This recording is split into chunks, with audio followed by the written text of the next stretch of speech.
வணக்கம். ஆகாஷ்வாணி புதுச்சேரி செய்திச் சுருக்கம் வாசிப்பவர் ஆதவன். குடியரசு துணைத் தலைவர் தேர்தலுக்கு வேட்புமனு தாக்கல் செய்ய 2 நாட்களே உள்ள நிலையில் நாடாளுமன்றத்தில் உள்ள அனைத்து எதிர்க்கட்சிகளின் கூட்டம் இன்று பிற்பகல் 12:30 மணிக்கு டெல்லி ராஜாஜி மார்க்கில் கூடி குடியரசு துணைத் தலைவர் வேட்பாளரை தேர்ந்தெடுத்து முடிவை அறிவிக்கும் என்று தெரிகிறது.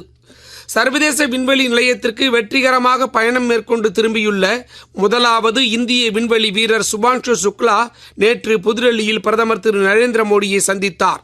சர்வதேச விண்வெளி நிலையத்திலிருந்து எடுக்கப்பட்ட பூமியின் புகைப்படங்களையும் ஆக்சியம் 4 விண்வெளி திட்டம் பற்றிய ஒட்டு வில்லைகளையும் பிரதமரிடம் அவர் வழங்கினார். சுபான்ஷு சுக்லாவை பாராட்டும் வகையிலான விவாதங்கள் நேற்று மக்களவையில் எடுத்துக் கொள்ளப்பட்ட போது எதிர்க்கட்சிகள் அமளியில் ஈடுபட்டதை நாடாளுமன்ற விவகாரங்கள் துறை அமைச்சர் திரு கிரண் ரிஜிஜு கண்டித்துள்ளார். தேர்தல் ஆணையத்தின் செயல்பாடுகள் குறித்து எவருக்கேனும் ஆட்சேபனை இருந்தால் ஆணையத்திடம் முறையீடு செய்வதே முறை என்றும் அவர் கூறியுள்ளார்.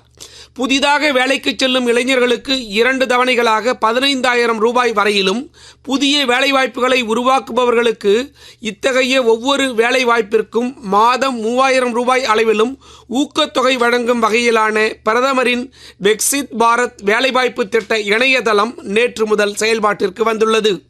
புதுச்சேரி மரப்பாலம் துணை மின்நிலைய பராமரிப்பு பணிகள் மேற்கொள்ள இருப்பதால் இன்று காலை 9:30 மணி முதல் இன்று மதியம் 1:45 மணி வரை கடலூர் சாலை, ரோடியார் மில் சாலை உள்ளிட்ட முதலியார்பேட்டையின் சில பகுதிகள், உருளையன்பேட்டை தொகுதி கன்னடி நகர், தென்னஞ்சாலை ரோடு, மங்கலட்சுமி நகர், அதனை சார்ந்த பகுதிகள், நெல்லித்தோப்பு தொகுதி பிள்ளைத்தோட்டம், கொய்யவரப்பாளையம், காமராஜர் சாலை, அதனை சார்ந்த பகுதிகள், உப்பளம் தொகுதி வானரப்பேட்டை, நேதாஜி நகர், தமிழ்தாய் நகர், ஜெயராம் செட்டியார் தோட்டம் உள்ளிட்ட சில பகுதிகளிலும் மின் நிறுத்தம் செய்யப்படும் என்றும், அதேபோன்று இன்று காலை 10 மணி முதல் 3 மணி வரை தட்டாஞ்சாவடி, தொழிற்பேட்டை மற்றும் அதனை சார்ந்த பகுதிகளில் மின் தடை ஏற்படும் என்றும் மின்துறை அறிவித்துள்ளது.